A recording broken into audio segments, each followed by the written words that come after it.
Olá, bons ventos e ao som astral de Say Along dos compositores e DJ Miguel Mix e Jason Brook. Eu, montanhista Fred Duclerc, apresento o episódio número 131 da terceira temporada, com tema que vai de encontro com o esporte que você pratica. Lesões esportivas, como tratar, prevenir através da fisioterapia esportiva. Hoje vou falar com o fisioterapeuta Elvis Oliveira. Ele é pós-graduado em traumato-ortopedia, especialista em fisioterapia esportiva e mestrando em ciências da reabilitação. Nasceu num paraíso na região serrana de Nova Friburgo.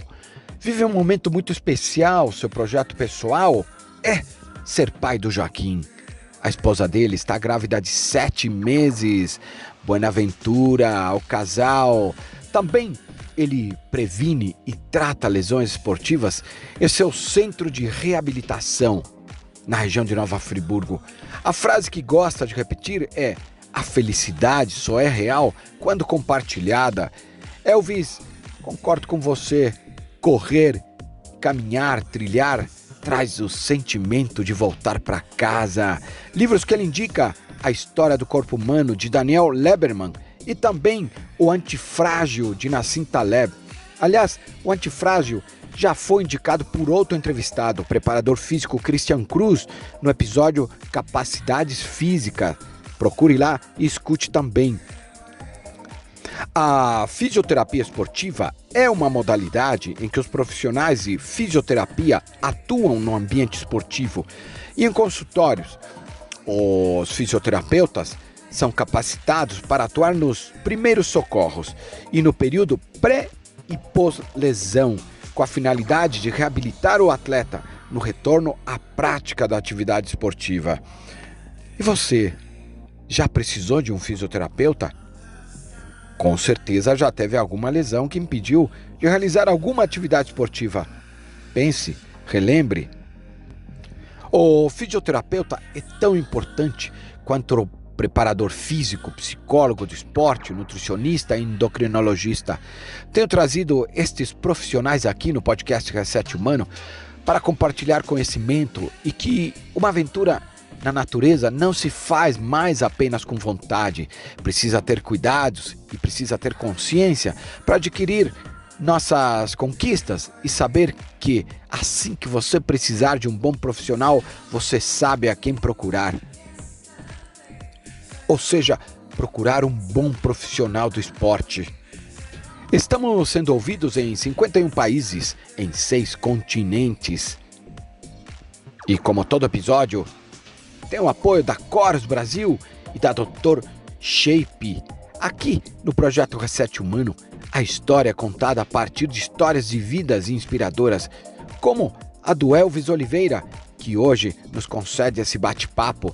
Você pode conhecer nosso trabalho, os âncoras e os nossos valores através do site podcastresethumano.com.br. Olá! Primeiro eu queria dizer que foi uma grata surpresa descobrir o projeto Reset Humano através do podcast. Eu sou um consumidor de podcast, eu gosto muito, eu trabalho relativamente perto da minha casa, mas esse tempo de caminhada até o meu trabalho, ida e volta, normalmente é o horário que eu uso para consumir mais podcasts. E quando eu descobri o Reset Humano, eu achei a proposta extremamente interessante, justamente por acreditar que nós humanos estamos menos humanos, né? No sentido de como espécie, né? Uma espécie que se desenvolveu em contato com a natureza, né? Conectada à natureza, integrada à natureza, e cada vez mais a gente tem aberto mão disso, e descobrir esse podcast que versa justamente sobre isso foi um prazer. Assim que descobri, maratonei, claro. Então esse foi o meu contato com o Reset Humano inicialmente, e a partir daí eu comecei a consumir esse conteúdo tão bacana, e por isso estou tão honrado de estar aqui hoje, fazendo parte também desse conteúdo. E agora, vamos para as perguntas?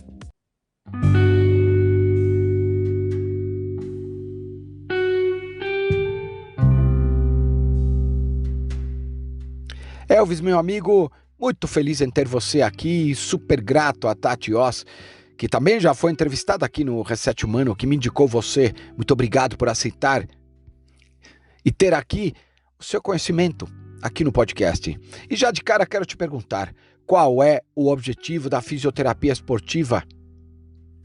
Muito obrigado, Fred, pelo convite. É um prazer estar aqui, também estou super feliz. Em relação à fisioterapia esportiva, o que é fisioterapia esportiva, né?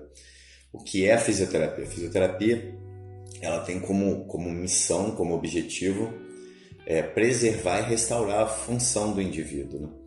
Então, essa especialidade de fisioterapia esportiva, que é uma das especialidades reconhecidas pelo Conselho Federal de Fisioterapia, visa trabalhar no intuito de reabilitar e preservar e prevenir possíveis problemas em praticantes de atividade física e atletas. Então seria o ramo da fisioterapia que atua tanto de forma preventiva quanto na reabilitação de atletas e praticantes de atividade física, né? Tentando devolver a função que é o principal papel do fisioterapeuta, né? Pensar sempre em função. O que eu quero dizer com isso? Que um praticante de atividade física, um corredor, um montanhista, o fisioterapeuta não se contenta, o fisioterapeuta esportivo, em trabalhar apenas os sintomas. A gente tem que devolver esse indivíduo, esse praticante, para a atividade dele. Além de atenuar os sintomas, que podem ser dor, né? Enfim, tudo que envolve ali uma lesão, a gente tem que devolver essa pessoa de forma plena para a atividade dela. Então, se ela consegue correr, ela tem que conseguir correr. Se ela escala, ela tem que conseguir escalar. Então, a gente tem que devolver a função para que ela possa se reintegrar à sua atividade. Acho que é basicamente sobre isso que versa a fisioterapia esportiva. Devolver a função ou preservar a função de praticantes de atividade física e atletas.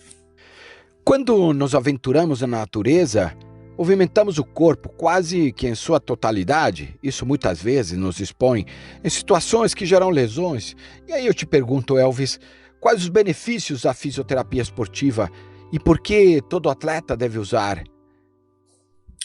Fred, eu costumo brincar com os meus pacientes que é importante ter um fisioterapeuta para não precisar de um fisioterapeuta.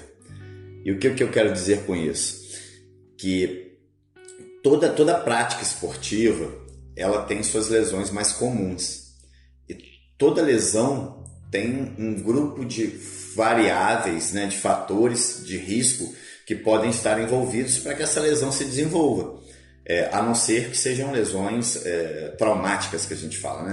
Uma pancada, você caiu, você torceu, isso é pouco provável que você consiga prevenir isso. No entanto, você trata de forma mais imediata se você tem um fisioterapeuta do seu lado. Mas voltando à questão do mapear esses fatores de riscos que podem estar envolvidos nas lesões mais comuns, então a gente acaba conseguindo diminuir as chances de que algumas lesões ocorram. A gente diminui essa probabilidade. Então só isso já valeria a pena você ter um fisioterapeuta esportivo te acompanhando. Porque todo atleta, todo mundo que gosta de atividade física sabe o quanto é chato, o quanto é triste você ficar limitado sem poder praticar sua atividade. Então, a partir do momento que a gente consegue estabelecer um trabalho antes da lesão estar instalada, a gente sai na frente, a gente ganha, porque ainda que a lesão ocorra, provavelmente ela vai ocorrer com a intensidade menor e vai ter uma duração menor, porque nós vamos estar realmente atentos àquele problema, porque todos nós sabemos que o praticante de atividade física ele é muito resistente normalmente em buscar ajuda, né? Se ele não tem ninguém acompanhando, porque ele tem muito medo de ouvir aquela palavrinha, você vai ter que parar de fazer o seu esporte por algum tempo. Então ele vai protelando, só que nesse momento, quando ele chega para buscar ajuda, provavelmente o problema já está instalado e maior. Então você ter um fisioterapeuta te acompanhando, você vai se beneficiar nesse sentido. Primeiro, porque a gente tenta diminuir as chances de que um problema ocorra, e quando ele ocorre, a gente tem uma abordagem mais imediata, e isso facilita muito a vida do atleta. Elvis, por que você decidiu ser fisioterapeuta, meu amigo? Fred, olhando para trás, eu acho que não houve um momento específico que eu tenha decidido ser fisioterapeuta. Acho que foi meio que uma construção desse pensamento, dessa vontade, porque eu sempre gostei muito de ajudar pessoas, de estar com pessoas, e sempre gostei muito de esporte. Então toda vez que eu assistia esporte, tinha essa figura de um fisioterapeuta, de um profissional que ajudava o atleta ali de forma imediata a retornar à prática do esporte que ele estava competindo ali. Então eu achava isso sensacional, sempre achei isso sensacional. E talvez daí, inicialmente, tenha vindo a minha vontade e foi crescendo, né? Quando chegou o momento de decidir, eu comecei a ler sobre uma série de profissões, mas quando eu li, né, o que o fisioterapeuta fazia, como era a atuação do fisioterapeuta, eu acho que eu já estava decidido nesse momento. E acho que foi assim que eu resolvi ser fisioterapeuta. E fico muito feliz com essa minha decisão. Acho que não haveria nada que eu pudesse fazer tão bem na minha vida quanto ser fisioterapeuta. Elvis, gostaria que comentasse sobre estes procedimentos e técnicas mais utilizadas pela fisioterapia para atletas. Vamos lá. Terapia manual, terapia funcional, eletroterapia, biofeedback, bandagens funcionais e massoterapia. Fred, essa pergunta é uma oportunidade de esclarecer alguns pontos. Muito obrigado por tê-la feito. O que acontece? A gente costuma brincar que o fisioterapeuta tem uma caixa de ferramentas. E quanto mais ferramentas ele tiver dentro dessa caixinha, mais fácil será para ele resolver mais problemas, né? Então, terapia manual, eletroterapia, bandagens, massoterapia, todas essas técnicas são ferramentas que podem ser utilizadas pelo fisioterapeuta. Mas se a gente olhar para essas técnicas, a gente vai ter uma característica em comum entre elas. Elas são técnicas passivas, né? O que isso quer dizer? Que o fisioterapeuta aplica e o paciente apenas recebe. E o que é interessante dentro da fisioterapia esportiva, Fred? Quase todo problema, quase toda lesão que nós temos dentro da fisioterapia esportiva vai exigir que a gente envolva movimento nesse tratamento. Então, a gente precisa muito usar o recurso que a gente chama de exercícios terapêuticos.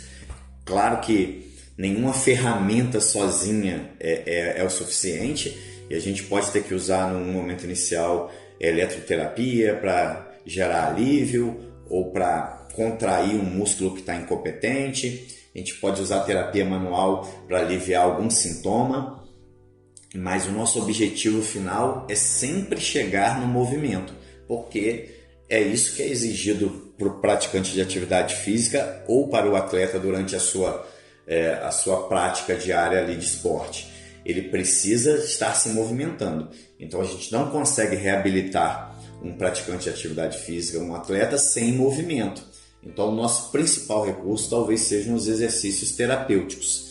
Mas ainda antes do que os exercícios, a gente costuma brincar que o importante é o raciocínio clínico. Porque, se você me permite fazer uma analogia, quando o meu carro dá um problema, eu normalmente não vou me importar ou ligar para o mecânico para saber se ele tem chave de fenda ou martelo. Eu vou relatar para ele qual é o meu problema. Eu vou dizer, olha, meu carro pela manhã eu não consigo ligar. E ele vai ser competente para resolver esse problema ou não, se for uma especialidade dele. Eu costumo brincar que com a fisioterapia é a mesma coisa. Às vezes o paciente, muito influenciado, né, por talvez redes sociais, ele quer saber se o fisioterapeuta faz determinada técnica, quando na verdade ele deveria estar preocupado se o fisioterapeuta consegue resolver aquele tipo de problema que ele tem. Se o fisioterapeuta é um especialista naquele tipo de lesão que ele tem. E não necessariamente qual seria a ferramenta que esse fisioterapeuta vai usar. Eu acho que essa analogia com o mecânico esclarece muita coisa, né? A gente tem que entender se o mecânico é bom, não se ele usa martelo ou usa chave de fenda. Eu acho que quando eu digo assim, fica mais claro, né? Que a gente deveria realmente estar preocupado em resolver a nossa lesão e não qual a ferramenta estaria sendo usada especificamente naquele momento. O que é reabilitação ortopédica, Elvis? A reabilitação ortopédica, Fred, é justamente a reabilitação desse sistema ósseo-mioarticular, né? Onde as lesões são mais comuns em praticantes de atividade física. Então, são as lesões relacionadas a esse sistema, são as lesões musculares, articulares, as lesões ligamentares. Então, tudo que envolver esse nosso sistema articular, muscular, tendíneo, está relacionada à reabilitação ortopédica. É a fisioterapia que vai tratar desse tipo de lesão, né? De lesões desse sistema em especial. Então, as lesões esportivas em geral estão nesse escopo, né? Dentro dessas lesões, desses sistemas que eu acabei de citar. Então, a reabilitação ortopédica é a reabilitação que envolve a recuperação de lesões relacionadas ao sistema ósseo-mioarticular. Continuando nos esportes de montanha, quais as lesões mais comuns que você trata nessas atividades esportivas? Fred, em relação ao que eu mais atendo em praticantes de esportes outdoor, esportes de montanha, existem dois grandes grupos. O primeiro grupo são aqueles que chegam por lesões traumáticas, que estão muito relacionadas ao terreno de prática mesmo, né? A imprevisibilidade da montanha, dos terrenos onde se pratica essa atividade. Então, esse primeiro grupo normalmente são aquelas pessoas que tiveram entorses, eventualmente uma fratura, uma queda. Então, a gente diz que são as lesões relacionadas ao trauma. São lesões mais difíceis, né? Eu diria que pouco prováveis que a gente consiga prevenir de alguma forma, porque estão relacionadas justamente a isso, né? Essa imprevisibilidade. O outro grupo de lesões que a gente costuma receber, e aí são mais frequentes, são as lesões relacionadas ao uso especificamente mesmo do corpo, né? De forma repetida. Então, ao treino, à competição, são aquelas lesões relacionadas aos tendões, as tendinopatias, as dores articulares. Essas são realmente mais frequentes, por conta da repetição do movimento, né? Da manutenção dessa força sendo realizada para correr, para escalar, enfim, por muito tempo. Então, basicamente são essas duas vertentes. A gente tem as lesões traumáticas, que são, né, devido à entorse, à queda, e a mais comum ainda chega a ser as entorses de tornozelo e joelho são bem comuns. E a gente tem as lesões não traumáticas, que são geradas justamente pela manutenção do treino, da competição, ou seja, quando essa balança entre o que o indivíduo consegue fazer, a capacidade dele, e o quanto ele está sendo exigido, né, a demanda. Então, normalmente são esses dois grandes grupos de lesões que eu mais trato na minha clínica.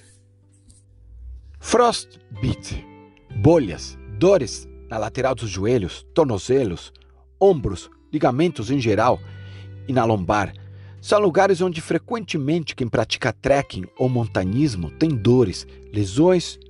E aí eu te pergunto, como preveni-las? Fred, muitas dessas lesões que você citou, elas dependem muito do equipamento e do quanto o montanhista se preparou antes, né? Se ele está com a roupa adequada para aquela prática, se ele tem um calçado adequado.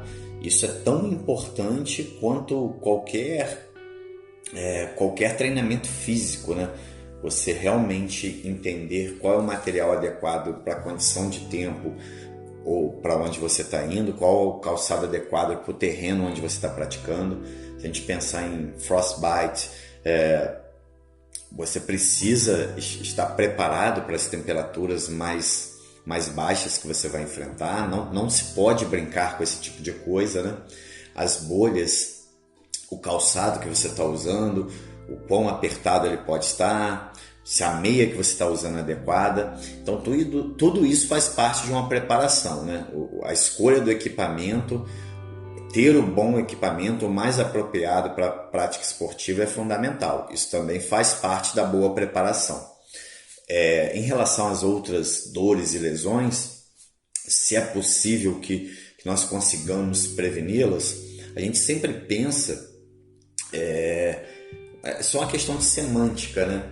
A gente pensa que prevenir algo é que aquilo não aconteça. E talvez, desse ponto de vista, seja impossível para qualquer profissional prevenir uma lesão.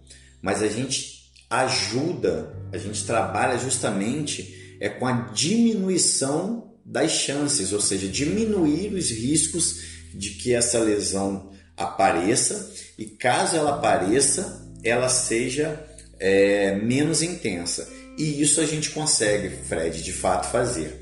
Como eu já havia conversado aqui com você hoje, cada tipo de esporte, cada tipo de atividade tem um grupo de lesões mais comuns. Cada lesão tem um grupo de fatores de riscos mais comum.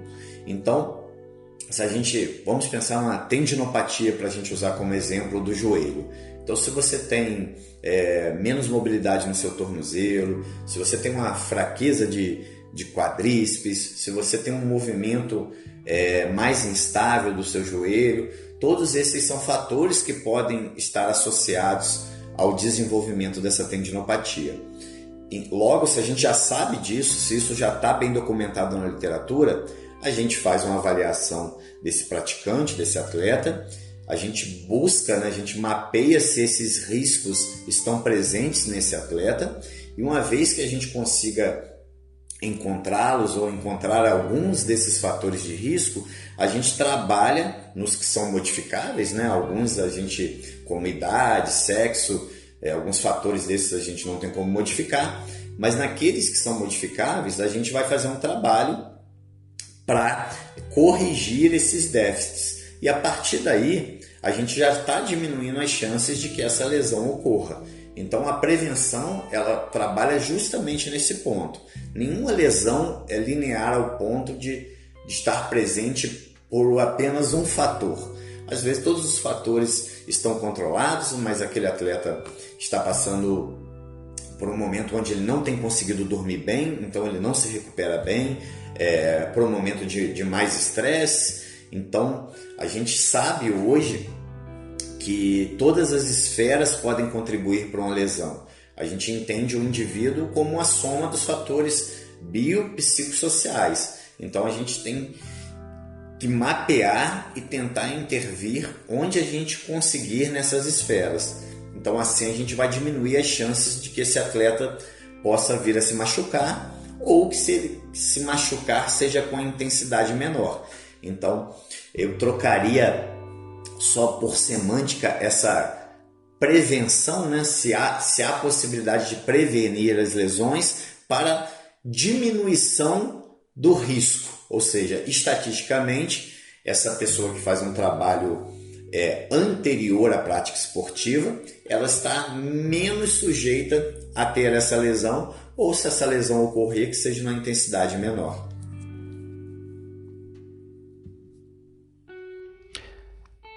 O Brasil mostra que 55,7% da população está com índice de massa corporal acima do valor considerado normal pela OMS. A obesidade atinge 1 a cada 5 brasileiros, segundo dados da pesquisa de vigilância de fatores de risco e proteção para doenças crônicas de 2018. E aí eu te pergunto, falta educação física no Brasil? O sobrepeso gera mais lesões? Você pode comentar? Fred, esses dados que você nos trouxe agora são extremamente alarmantes e revelam que a gente está enfrentando ao redor do globo uma pandemia de obesidade, de sobrepeso e de inatividade física. Está mais do que bem documentado o quão deletério para a saúde é o ganho de peso e a inatividade física. Mas mais do que isso, Fred, e o que me preocupa muito é que esse é um problema que vem atingindo cada vez mais as crianças. Então a gente sabe que as recomendações para as crianças e adolescentes é que eles fizessem pelo menos uma hora de atividade física vigorosa por dia. E se a gente olhar ao nosso redor, a gente vai perceber que isso não está acontecendo. E talvez uma das principais formas de promover a educação em saúde, a educação do corpo, seja através da educação física. Só que essa é uma disciplina que perdeu muito espaço nas escolas. E se a gente realmente parar para pensar na importância dela, ela se equivale a qualquer outra disciplina, como matemática, como português, porque é importante, né, pensar lá no futuro, que esse garoto consiga passar no vestibular, mas é importante também que esse garoto tenha saúde, né, que essa menina tenha saúde, que ela aprenda desde cedo qual é a importância do estar se movimentando, de estar no peso. Eu costumo brincar que exercício físico não é negociável. É tão importante quanto tomar banho e escovar os dentes. Não é uma opção não fazer exercício. E por que eu digo isso? Porque, do ponto de vista ortopédico, tem um autor que eu gosto muito, que é o Daniel Lieberman, que ele faz uma analogia interessante, que ele chama de doenças do desajuste, porque nosso corpo ele foi modelado ao longo do tempo, ao longo da evolução humana, para estar fazendo determinadas atividades que, por conta da revolução agrícola, né, a revolução do conhecimento, tecnológica, hoje nós vivemos um outro momento, uma outra configuração de sociedade, de estrutura social, mas o nosso corpo, do ponto de vista evolutivo, ele está apto e desenvolvido para a gente estar na savana, caminhando, coletando, caçando. Óbvio, a sugestão não é que as pessoas voltem para a savana. O que eu estou tentando dizer é que quanto mais nós nos afastamos disso, mais problemas nós teremos do ponto de vista ortopédico, do ponto de vista de desconforto, de lesões. Então, uma vez que a gente não vai abandonar o nosso estilo de vida moderno, e nem deveríamos, né? Mas o conforto nos fragiliza, o excesso de conforto nos fragiliza. Então nós deveríamos, pelo menos, criar oportunidades para que nosso corpo se mexa e se movimente. E isso a gente consegue com a prática de atividade física regular. A gente não é da forma natural, mas a gente está atenuando um problema. O que a gente não pode fazer é fechar os olhos para esse problema de inatividade física, de sobrepeso, de obesidade e principalmente, Fred, relacionado às crianças, porque essa criança que é inativa e obesa, ela tem uma chance muito maior de ser um adulto inativo e obeso. E isso, né, como a gente acabou de conversar agora, é um problema, é uma pandemia e a gente vai ter uma população muito adoentada sobre esse ponto de vista no futuro. Vamos falar dos futuros adultos, as crianças. Quais as lesões mais comuns em crianças que praticam esportes? E quais as lesões mais comuns quando elas não praticam esportes? Fred, é muito importante, né, que as crianças, que esses futuros adultos pratiquem atividade física, que desde muito cedo entendam os benefícios de estar fisicamente ativo. E isso a gente começa pela brincadeira, só que as crianças hoje não têm talvez a oportunidade de brincar mais, né? De correr, de pular, saltar. As brincadeiras hoje têm um cunho muito mais intelectual, muito mais passivo do que do ponto de vista sinestésico, né? De explorar o corpo. Então é extremamente importante que essas crianças façam atividade física. Mas tem um outro lado em relação às lesões, que são um grupo de crianças que fazem esportes, e determinado esporte desde muito cedo, e a gente chama de especialização precoce, ou seja, essas crianças são expostas a uma carga muito grande de treinamento em determinado esporte, sem variabilidade, porque o ideal quando você é criança é que você experimente de todos os esportes um pouquinho, que você possa chegar ao ponto de decidir depois. Mas hoje, cada vez mais, as crianças estão sendo direcionadas, as que fazem esporte, a praticarem determinado esporte de forma muito intensa e muito cedo. Então o garoto vai jogar futebol, ele além da escolinha de futebol, ele tem um treino físico, ele tem um treino tático, ele tem uma preparação física fora, né, do ambiente lá. Então é um corpo muito jovem sendo exposto a uma carga crônica, né, de forma repetida. E aí a gente tem algumas lesões que acabam ficando mais comuns nesse caso. A gente tem as lesões causadas pela repetição mesmo, num esqueleto que ainda está imaturo para receber todas essas cargas, né? Não que ele não possa fazer exercício físico, na verdade ele deve fazer exercício físico, mas talvez essa especialização, você fazer um tipo só de exercício desde muito cedo, acabe sobrecarregando essa criança. E aí você vai ter essas lesões em decorrência desse esqueleto, desse sistema ainda está muito imaturo, de você ainda ter pontos que estão calcificando ainda nesses ossos. Então são normais lesões que acometem essas fases de crescimento, né? É algo que eu vejo com muita frequência. Eu tenho recebido cada vez mais jovens com crianças que especializam muito cedo no esporte com esse tipo de lesão de sobrecarga. Em contrapartida, é o que eu sempre brinco, a lesão ortopédica ela é tratável, mas as lesões relacionadas à falta de exercício físico, elas são muito mais graves. Então, crianças que não praticam atividade física, elas estão mais expostas a doenças, né, de uma maneira geral, porque a inatividade física ela mexe com o sistema imunológico, né? Você tem problemas relacionados à estima, à imagem. Então, não praticar exercício físico, atividade física para uma criança, estar acima do peso, é tão deletério quanto praticar em excesso. E aqui uma lesão conhecidíssima de todo mundo, aliás, quem pratica trek, montanismo ou até corridas. Como cuidar de condromalácia patelar? Fred, a condromalácia seria um amolecimento dessa cartilagem articular da patela, ou seja, a gente tem esse osso que está sobre o joelho ali, esse osso móvel, que atrás desse osso tem uma cartilagem muito resistente, a mais resistente do corpo humano, e a gente teria um amolecimento dessa cartilagem. Ou, se a gente tiver uma condropatia, a gente teria uma ranhura nessa cartilagem. Só que o que acontece, Fred, que isso é um processo natural da vida. Todos nós, se vivemos o suficiente, vamos ter alterações nessa cartilagem.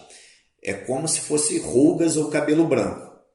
É uma coisa natural e algumas pessoas vão ter mais jovens, outras mais velhas.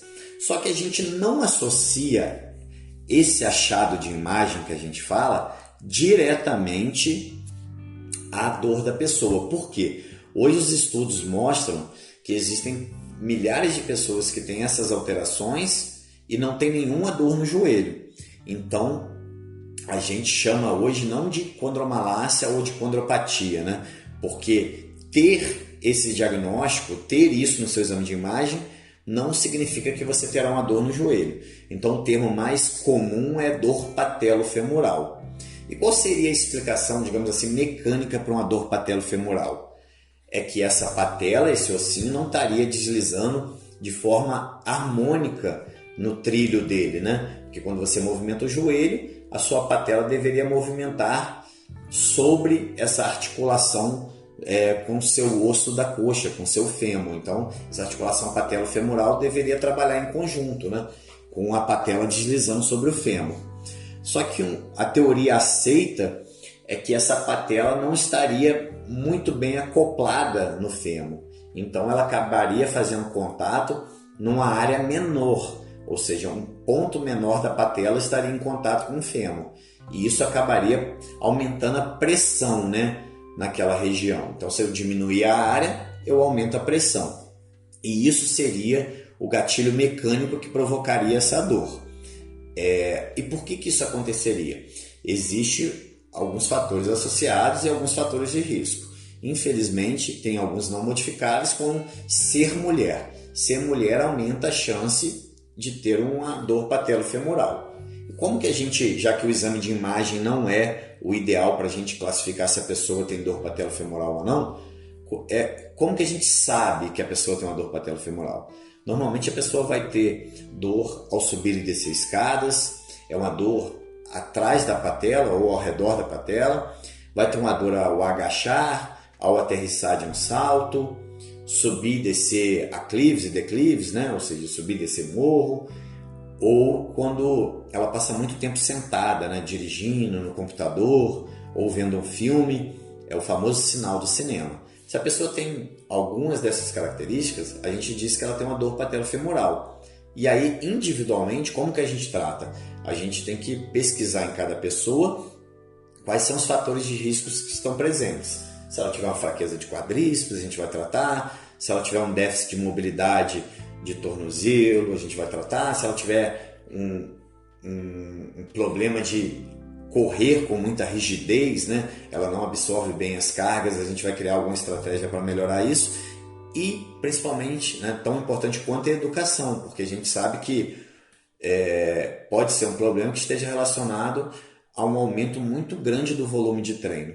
Então é muito importante que essa pessoa respeite o treinamento dela, a planilha, e evolua com calma, porque toda vez que a gente supera a nossa capacidade, que a demanda é maior que a capacidade, a gente está mais exposto a uma lesão, e a dor patelofemoral é uma dessas lesões. Então o controle de carga, né, gerenciamento dessa carga é muito importante.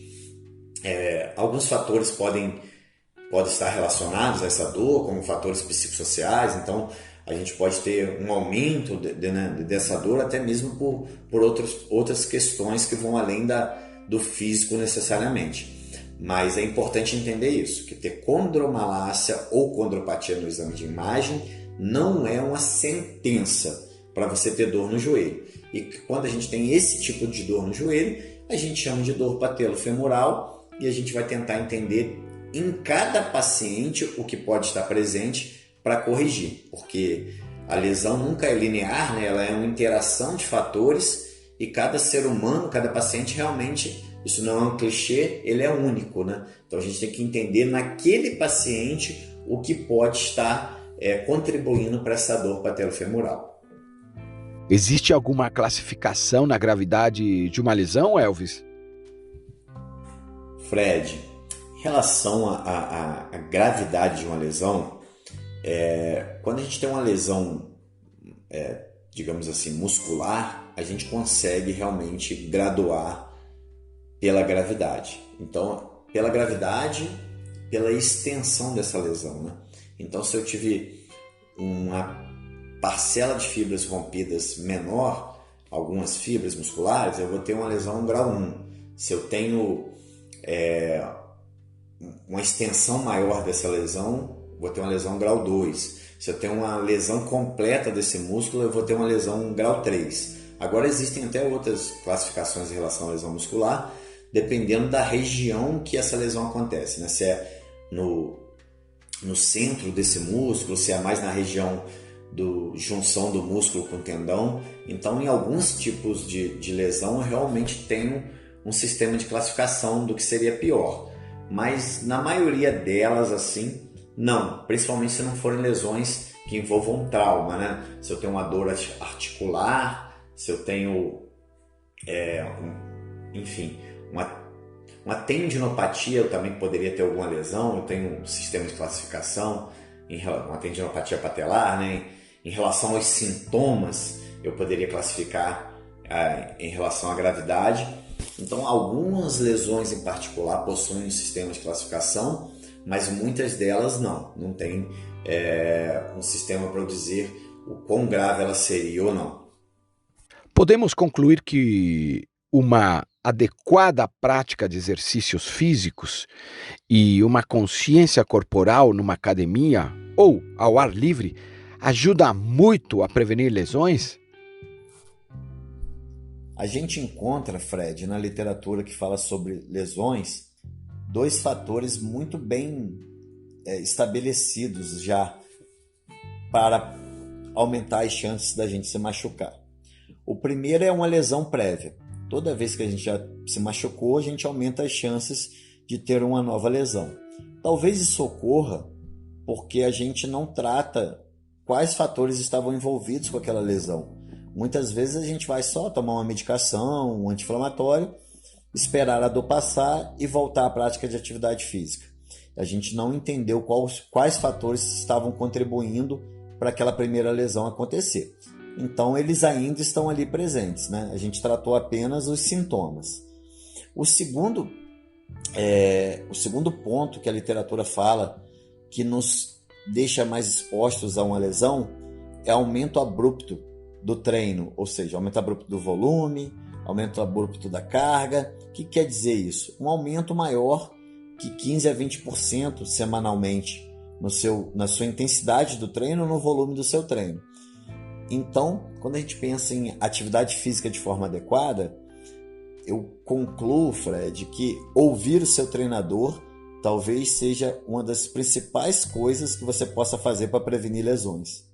Porque você tem uma planilha, você tem que respeitar essa planilha. As pessoas, em geral, tendem a treinar mais do que foi recomendado, ou no dia de descansar quer treinar também. Então, esse aumento abrupto da carga, você saiu para fazer seu treino, mas você encontrou um amigo e você faz o treino do seu amigo, né? Só que o treino do seu amigo, de repente, era o dobro do seu. Então, é muito importante respeitar essa prescrição do treinamento, porque o seu treinador está pensando numa progressão para você. Ele periodizou essa progressão. Toda vez que a gente extrapola, que a gente aumenta muito o volume ou a intensidade, a gente está exposto a uma lesão. Então, exercício físico de forma adequada tem muito a ver com respeitar a progressão do seu treino. E é óbvio que se você estiver se exercitando, se você tiver força, se você tiver mobilidade, consciência corporal, isso também vai contribuir, vai diminuir as chances de que você se machuque. Mas de uma maneira geral, respeitar o seu treinamento, respeitar a sua progressão pode fazer uma diferença gigantesca. E respeitar o seu corpo, né? Eu acho que todo mundo que faz atividade física consegue entender quando você tem uma dor que é mais muscular, do esforço, ou tem aquela dorzinha que está acontecendo sempre do mesmo jeito, na mesma região, na articulação. Então, começar a ouvir o nosso corpo também pode ajudar nesse processo de tentar minimizar as chances que a gente se machuque. Elvis, quero saber a sua opinião. Uma boa alimentação, beber água, suplementação, ajuda a prevenir lesões? Com certeza, Fred. Se alimentar de forma adequada, se hidratar, é fundamental para a gente ter uma boa saúde, de uma maneira mais ampla, né? Um conceito mais amplo de saúde. E isso vai refletir no nosso treinamento e com certeza vai minimizar as chances de que a gente se machuque. É importante que a gente tenha uma boa orientação de um nutricionista, de um profissional que possa, principalmente em relação a estratégias de prova, né, de treinamento, quando usar ou não suplementação, se seria indicado ou não em cada caso. Mas queria falar aqui, Fred, de algo que é muito negligenciado e pode fazer a diferença tanto no desempenho quanto na diminuição dos riscos de uma lesão, que é o sono. O sono talvez seja a melhor estratégia de recovery que a gente tem, ou seja, nada é tão reparador no ser humano quanto uma boa noite de sono. E a gente esquece disso às vezes, né? A gente introduz muitas estratégias e talvez algo tão simples, digamos assim, acaba passando desapercebido. E não são poucos os estudos hoje que relacionam melhora do desempenho ao sono e piora do desempenho à falta de sono. Até mesmo em relação à dor, Fred. Se a gente está falando de lesão, se a gente dorme menos de 6 horas por 4 noites seguidas, eu não estou dizendo nem não dormir, estou dizendo dormir menos de 6 horas. Isso já aumenta as chances da gente ter dor ou de potencializar a dor que a gente já tem.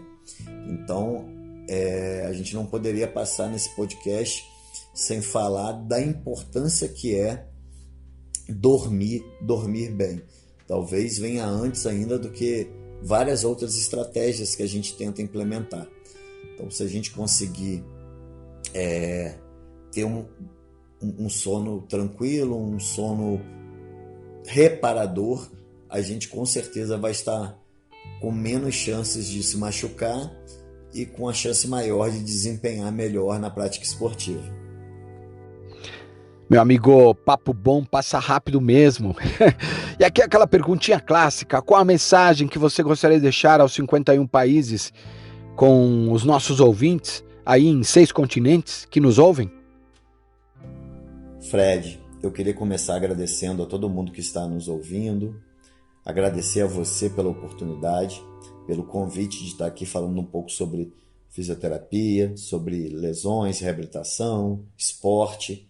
São temas que fazem parte do meu dia a dia, são temas que fazem parte de quem eu sou, então é sempre uma delícia estar falando sobre isso tudo. Aproveito e me coloco à disposição para esclarecer quaisquer dúvidas que possam ter surgido ao longo do nosso bate-papo. Quem quiser, quem tiver alguma dúvida, é só entrar em contato lá pela rede social que a gente conversa, e se eu conseguir ajudar, será um prazer. E a mensagem, Fred, que eu acho que é o que eu tentei falar o tempo todo nesse nosso bate-papo, deixar claro, mas é que nós, como seres humanos, nós nascemos para o movimento. E uma vida sem movimento nos aproxima da doença. Então faz parte, o movimento está na nossa essência, no nosso DNA, faz parte de quem nós somos como espécie. Foi o que nos trouxe até aqui. O nosso cérebro só é tão complexo quanto é por conta de movimento. Foi o movimento que aumentou as nossas conexões, a nossa interação, a maneira com a qual nós nos relacionamos com o mundo. Então, a gente não teremos uma vida plena se não tivermos uma vida com muito movimento. Então, acho que essa é a minha mensagem final, Fred. Um abraço a todos e até a próxima.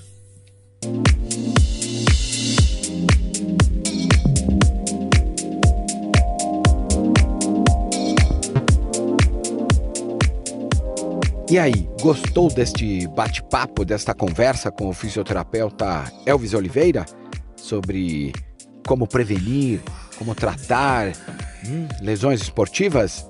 Bom, espero que você tenha gostado.